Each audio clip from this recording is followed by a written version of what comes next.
I'ma be honest. Sometimes I just want to play an easy game. Playing Resident Evil 2, I was horrified. I'm being attacked by zombies, I don't have any bullets. There's a certain someone in that game that puts the T in terrifying. And then there's Sekiro Shadows Die Twice. This game completely spanked me. I got a new nemesis, a new rival, and because of this guy, I want to grab my PC and knee bash it, Bane style. Recently, I picked up Voice on the Nintendo Switch. This game uses the Switch's touchscreen. It's a rhythm game where you press, hold, swipe to the music. This game was so welcoming at first. It had a nice little movie in the beginning with an uplifting song. The menu's so bright, there are a bunch of colors. But on mission 14 out of 76, they're telling me in order to progress, I gotta score at least a B in special difficulty for 3 songs. It goes easy, hard, special. You wanna know what special difficulty looks like? Look at this.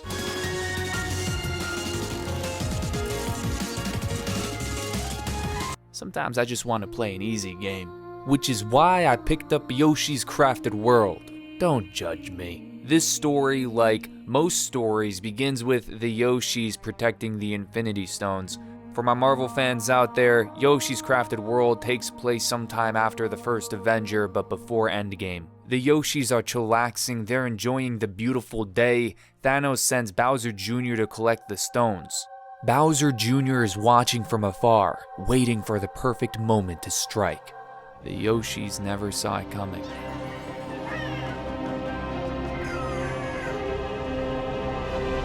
The Yoshis fought valiantly, giving their all to protect the stones. But despite their best efforts, Bowser Jr. proved to be a formidable foe. Just when all looked lost, the sun, tired of all the fighting, decided to explode, sending the stones across the kingdoms of Amalur. The Yoshis were devastated. But one Yoshi rose up, and with the wind at his back and the sun shining on his face, this Yoshi set out to find and return the stones before it was too late. Before Bowser Jr. could get to them, this Yoshi set out to save the world.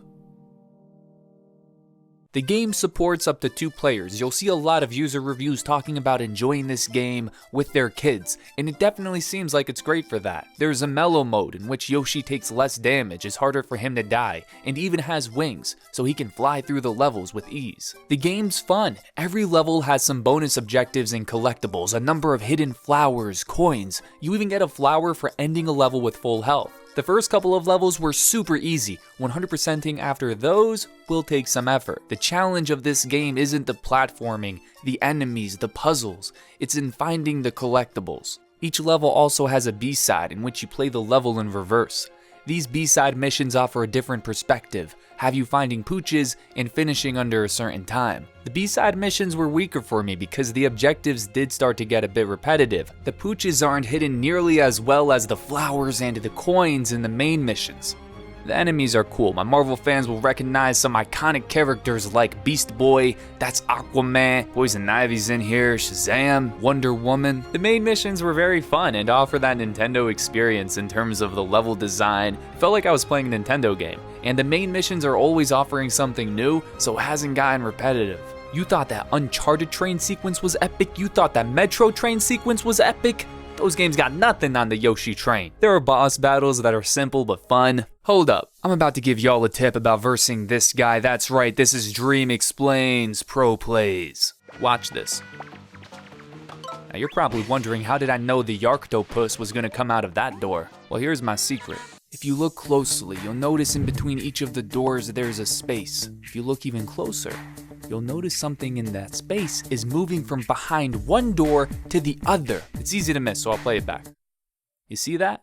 That something, ladies and gentlemen, is in fact the Yarktopus. Throughout this fight, you're gonna wanna keep an eye on that space in between the doors. Keep your eyes on the spaces. Pro plays. My favorite thing about this game is the presentation. I love the beauty and creativity on display here. Like the title suggests, it's a crafted world. A world made from supplies, arts and crafts style. It's awesome. Playing this game for me was like watching Isle of Dogs. It's an experience more about appreciating the art style. This game is stuffed with charm. Thank you. Just looking at the game brings me joy. Now this is a game aimed at kids, and if my 6-year-old self was playing this game, he would have loved it. However, there's no way I would have appreciated the presentation as much as I do now as an adult. The music is good too. Surprisingly, I find the main theme very memorable. The costumes are fun, but some of them lack creativity. Like there was a due date and someone forgot and whipped up whatever they could last minute.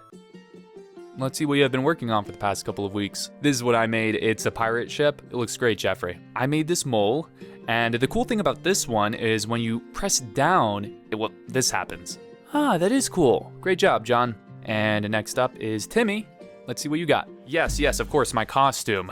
This is what I've been working on for the past 8 weeks. After all, I definitely didn't just make this while the other two were going. This is it. A brick. 8 weeks and you made a brick. He's the executive producer's son, we can't fire him. Looks fantastic, Timmy. All right, that's pretty much how my experience has been so far. This game is exactly what I wanted it to be. As an older guy, I find it fun, and sometimes I just want to play an easy game. Time to answer the million-dollar question, will I be returning to Yoshi's Crafted World? And the answer is yes. I gotta see how the end credits scene ties into Endgame. I hope you guys enjoyed this one. Thanks for watching. There was an idea called the Avengers Initiative. The idea was to bring together a group of remarkable people. See if they could become something more. See if they could work together when we needed them to fight the battles that